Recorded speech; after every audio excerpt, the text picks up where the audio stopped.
Friends, आप सभी का स्वागत है हमारे YouTube चैनल पे। तो दोस्तों, फाइनली कक्षा 8वीं विषय विज्ञान का पेपर आ चुका है। पूरा का पूरा रियल पेपर सुबह सुबह जल्दी से इस वीडियो को देख लो। और सुबह ये पेपर लीक हो चुका है। कक्षा 8वीं परीक्षा अवधि आपकी 2.5 घंटे रहने वाली है। विषय विज्ञान का पेपर, अगर आप ये वीडियो देख के जा रहे हैं तो परीक्षा में आप 60/60 नंबर प्राप्त करके आने वाले हो। लेकिन अगर आपने वीडियो को स्किप किया तो आपको बहुत ज़्यादा पछताना पड़ेगा, बहुत ज़्यादा रोना पड़ेगा भाई, ठीक है। इसलिए इस वीडियो को देख के जाइए और अच्छे से पेपर करके आइए, ठीक है। वार्षिक परीक्षा 2023-24 विषय विज्ञान का पेपर, पूर्णांक आपका 60 नंबर रहने वाले, परीक्षा अवधि 2.5 घंटे रहने वाली है, ठीक है। साथ ही अगर आपने हमारे यूट्यूब चैनल को अभी तक सब्सक्राइब नहीं किया है तो सब्सक्राइब कर लीजिए। बहुत सारे कमेंट में बोलते हैं सर विज्ञान का पेपर दीजिए। अरे भाई, 3-4 वीडियो डाल दिए ऑलरेडी। अगर आपने उन वीडियो को जाके नहीं देखा है तो आप उन्हें भी जाके ज़रूर देखिए, ठीक है। इसलिए आप चैनल को सब्सक्राइब कर लीजिए ताकि आपको ज़्यादा परेशान होना ना पड़े। आप जैसे ही वीडियो में अपलोड करूँ आपको उसकी नोटिफिकेशन सबसे पहले मिल जाएगी, ठीक है। इसलिए चैनल को सब्सक्राइब कर लीजिए। इस वीडियो को अधिक से अधिक आप शेयर कर दीजिए। चलिए शुरू करते हैं बिना किसी टाइम को वेस्ट किए। आपकी कॉपी रहती है, इस प्रकार से आपको भरना रहता है। शाला का नाम यानी कि विद्यालय का नाम लिखना रहता है, स्कूल का, परीक्षा दिनांक, परीक्षा केंद्र का नाम, अंकों में रोल नंबर लिखना रहता है, शब्दों में यहाँ पे लिखना रहता है, ठीक है। इस पर ज़्यादा बात नहीं करेंगे, फालतू चीज़ है ये, आपको सबको पता ही है। अपन बात करते हैं पेपर पे। चलिए शुरू करते हैं। पहला क्वेश्चन क्या है? वैकल्पिक प्रश्न। प्रश्न क्रमांक 1 से 10 तक वैकल्पिक प्रश्न पूछे गए हैं। चलिए पहला क्वेश्चन क्या है? जंतुओं के भोजन का स्रोत क्या है? ठीक है, जंतुओं के भोजन का क्या स्रोत है? पहला ऑप्शन है हरे पेड़ पौधे, दूसरा है अन्य जंतु, तीसरा है उपरोक्त दोनों, चौथा है दोनों सही। बिल्कुल जनरल नॉलेज का क्वेश्चन है। उपरोक्त दोनों यानी कि सी ऑप्शन इस क्वेश्चन का करेक्ट आंसर आ जाएगा। कुछ जंतु तो पेड़ पौधों की पत्तियां खाते हैं, कुछ जंतु दूसरे जंतु को ही खा जाते हैं, इसलिए दोनों ही पर निर्भर रहते हैं जंतु, ठीक है। तो सी ऑप्शन इस क्वेश्चन का राइट आंसर आ जाएगा। अगला देखते हैं दूसरा क्वेश्चन। चीनी को अल्कोहल में परिवर्तित करने के प्रक्रम का क्या नाम है? ठीक है, चीनी को अल्कोहल में परिवर्तित करने का प्रक्रम को कहते हैं अपन क्या? किण्वन, ठीक है। सी ऑप्शन इस क्वेश्चन का राइट आंसर हो जाएगा प्यारे बच्चों, सी ऑप्शन। अगला देखते हैं। कांच की छड़ को रेशम से रगड़ने पर उस पर कौन सा आवेश उत्पन्न हो जाता है? देखिए क्या ऑप्शन दे रखा है। पहला है धनावेश, दूसरा है ऋणावेश, तीसरा है दोनों, चौथा है दोनों नहीं। देखिए कांच की छड़ को अगर रेशम के कपड़े से रगड़ें तो उस पर धनावेश उत्पन्न हो जाता है, यानी कि प्लस चार्ज, पॉजिटिव चार्ज उत्पन्न हो जाता है, ठीक है। ये इसका राइट आंसर आ जाएगा ए ऑप्शन, ठीक है। चलिए जी अगला देखते हैं। मानव शरीर में आयरन की कमी होती है। मानव शरीर के रक्त में जब आयरन की कमी हो जाती है वो लाल रक्त कणिकाओं में जब हो जाती है, ठीक है। ए ऑप्शन इसका राइट आंसर आ जाता है। तो एनीमिया नामक रोग हो जाता है, जो शरीर किसी का आपने सुना होगा या देखा होगा, नीला पड़ जाता है, तो वो इसी वजह से होता है। लाल रक्त कणिकाओं में आयरन की कमी हो जाती है, एक प्रकार से खून की कमी हो जाती है, इसी वजह से एनीमिया नामक रोग हो जाता है। तो ए ऑप्शन इस क्वेश्चन का राइट आंसर आ जाएगा। अगला देखते हैं। प्राकृतिक संसाधन को कितने वर्गों में बांटा गया है? तो प्राकृतिक संसाधनों को आपको प्यारे बच्चों 2 भागों में बांटा गया है, ठीक है। इसलिए आपका इसका करेक्ट आंसर क्या जाएगा? बी ऑप्शन इस क्वेश्चन का राइट आंसर आ जाएगा। प्राकृतिक संसाधनों को 2 भागों में बांटा गया है, ठीक है। अगला देखते हैं। अगला क्वेश्चन क्या है? छठा क्वेश्चन है, किसी भी पदार्थ के दहन के लिए कौन सी गैस अनिवार्य है? तो किसी भी पदार्थ के दहन के लिए प्यारे बच्चों आपकी ऑक्सीजन अनिवार्य है, ठीक है। डी ऑप्शन इस क्वेश्चन का करेक्ट आंसर आपका हो जाएगा। कौन सा? D option. ऑक्सीजन जरूरी है, तभी किसी चीज़ का दहन कर सकते हैं हम, किसी चीज़ को जला सकते हैं, ठीक है। सातवां क्वेश्चन क्या है?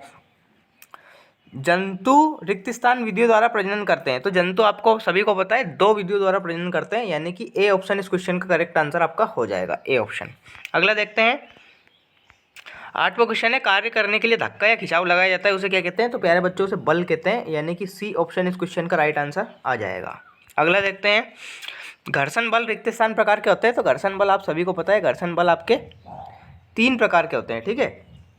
सी ऑप्शन इस क्वेश्चन का राइट आंसर आपका हो जाएगा, ठीक है। सर्पी घर्षण, लोटनिक घर्षण, ये वाले होते हैं। 10वां क्वेश्चन है, 20 हर्ट्ज से कम आवृत्ति की ध्वनि को क्या कहते हैं? 20 हर्ट्ज से कम आवृत्ति की ध्वनि को अपश्रव्य ध्वनि कहते हैं। ए ऑप्शन इस क्वेश्चन का राइट आंसर आ जाएगा। और अगर 20 हर्ट्ज से अधिक हो तो उसे पराश्रव्य ध्वनि कहते हैं, ठीक है। चलिए इस प्रकार से आपके fill in the blanks plus choose the correct option हो जाएंगे। अगला क्वेश्चन लघु उत्तरीय प्रश्न देख सकते हैं। यहाँ पे मैं आंसर से सहित लाया हूँ ताकि आपको कोई दिक्कत ना आए। चलिए 11वां क्वेश्चन क्या है?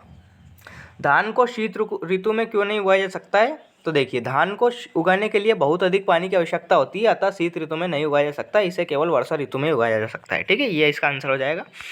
12वां देख सकते हैं। सूक्ष्मजीव के मुख्य वर्ग कौन कौन से है? लिखिए। तो सूक्ष्मजीव के वर्ग निम्नलिखित है: जीवाणु, कवक, प्रोटोजोआ, शैवाल, विषाणु, ठीक है। ये इसका आंसर आ जाएगा। 13वां क्वेश्चन है, एल्यूमिनियम की पन्नी का उपयोग खाद्य सामग्री को लपेटने में किया जाता है, क्यों? एल्यूमिनियम की पन्नी का उपयोग खाद्य सामग्री को लपेटने में इसलिए किया जाता है क्योंकि इसे आसानी से मोड़कर खाने को अच्छी तरह से बंद किया जा सकता है, जिससे बाहरी वायु एवं संदूषक पदार्थों का भोजन पर कोई दुष्प्रभाव नहीं होता, इसलिए भोजन सुरक्षित रहता है, कुछ देर तक गर्म रहता है। ये इसका आंसर आ जाएगा। 14वां क्वेश्चन क्या है, क्या हम अपने सभी प्राकृतिक संसाधनों का निरंतर उपयोग कर सकते हैं? नहीं, हम अपने प्राकृतिक संसाधनों का निरंतर उपयोग नहीं कर सकते क्योंकि एक ना एक दिन वे समाप्त हो जाएंगे, ये आपको लिखना है। 15वां क्वेश्चन क्या है, हरी पत्तियों को ढेर को जलाना कठिन होता है जबकि सूखी पत्तियों में आग आसानी से लग जाती है, क्यों? हरी पत्तियों को ढेर को जलाना इसलिए कठिन होता है क्योंकि उनमें जल की मात्रा अधिक रहती है, परंतु सूखी पत्तियों में आग आसानी से इसलिए लग जाती है क्योंकि उनमें जल की मात्रा होती ही नहीं है, होती भी तो है तो बहुत कम होती है। ठीक है, ये इसका आंसर आ जाएगा। क्या द्रव भी विद्युत का चालन करते हैं? 16वां क्वेश्चन पूछा गया है। हाँ, कुछ द्रव जैसे नलों का पानी, नींबू का रस, अम्ल क्षार, लवण इत्यादि विद्युत का चालन करते हैं। ठीक है, ये इसका हो जाएगा। 17वां है, क्या आप बता सकते हैं कि चूजे और इल्ली कैटरपिलर किस प्रकार जन्म लेते हैं? हाँ, चूजे और इल्ली लैंगिक जनन से जन्म लेते हैं और अंडे देते हैं, इन्हें अंडप्रजक जंतु कहते हैं। ये इसका आंसर हो जाएगा। 18वां है, बल कितने प्रकार के होते हैं? तो देखिए, बल कई प्रकार के होते हैं। पहला है पेशी बल, घर्षण बल, चुंबकीय बल, स्थिर विद्युत बल, गुरुत्वाकर्षण बल, गुरुत्वीय बल, नाभिकीय बल, और भी आप बहुत प्रकार का लिख सकते हैं, प्रत्यानयन बल। ठीक है, ये लिख सकते हैं। 19वां है, केले के छिलके पर कदम पड़ते ही हम फिसल क्यों जाते हैं? तो देखिए, केले के छिलके पर कदम पड़ते ही हम क्यों फिसल जाते हैं? तो केले का छिलका बहुत चिकना होता है, इसमें घर्षण नहीं होता है, अतः जब हमारा कदम उस पर पड़ता है हम फिसल जाते हैं। मतलब घर्षण नुकसानदायक भी है तो फायदेमंद भी है, ये आपको याद होना चाहिए। ठीक है, 20वां क्या क्वेश्चन है, क्या हम सभी कंपायमान वस्तुओं की ध्वनियाँ सुन सकते हैं? नहीं, हम सभी कंपायमान वस्तुओं की ध्वनियाँ सुन सकते हैं? नहीं सुन सकते, हम केवल 20 हर्ट्ज से 20,000 हर्ट्ज के बीच की आवृत्ति वाली ध्वनियाँ सुन सकते हैं, यानी कि ऐसी ध्वनि जिसकी आवृत्ति 20 हर्ट्ज से 20,000 हर्ट्ज हो वही मानव सुन सकता है। ठीक है, ये आपको ध्यान रखना है, 20 हर्ट्ज से 20,000 हर्ट्ज, इसका आंसर आ जाएगा। चलिए अगला देखते हैं, बुआई पर टिप्पणी लिखिए। तो देखिए, बुआई खेतों में बीज डालने की विधि है, इसके लिए अच्छी गुणवत्ता वाले बीजों का चयन किया जाता है। अच्छी गुणवत्ता वाले बीज अच्छी किस्म के साफ एवं सस्ते बीज होते हैं, ये बीज अधिक उपज देते हैं। बीजों की बुआई के लिए परंपरागत औजार के उपयोग में लाते हैं, यह की प्रकार का होता है, इसमें होकर बीज 2-3 निकीले सिरे से वाले पाइप से होकर गुजरते हैं, ये सिरे मिट्टी को भेदकर बीज का स्थापित कर देते हैं। ठीक है, आप यहाँ तक लिख सकते हैं। ठीक है भाई, चलिए, तो इस प्रकार से मैंने आपको पूरा का पूरा कंप्लीट रियल पेपर का सॉल्यूशन दे दिया है, A to Z पूरा का पूरा पेपर बता दिया है। अगर आप ऐसे ही वीडियो पाना चाहते हैं तो चैनल को सब्सक्राइब कर लीजिए, ठीक है, ताकि ऐसे ही वीडियो की नोटिफिकेशन सबसे पहले आपको मिल जाए। ठीक है, वीडियो को अधिक से अधिक शेयर कर दीजिए सबके पास, अपने दोस्तों के पास। ये आप देख सकते हैं पूरा का पूरा मैंने पेपर बता दिया है। चौथा क्वेश्चन, ये तीसरा, ये दूसरा, ये पहला। ठीक है, पूरा का पूरा एज इट इज पेपर बता दिया है। चलिए भाई, तो इस वीडियो को अधिक से अधिक शेयर कीजिए, साथ ही चैनल को सब्सक्राइब कर लीजिए। मिलते हैं नेक्स्ट वीडियो में, तब तक के लिए टाटा बाय बाय।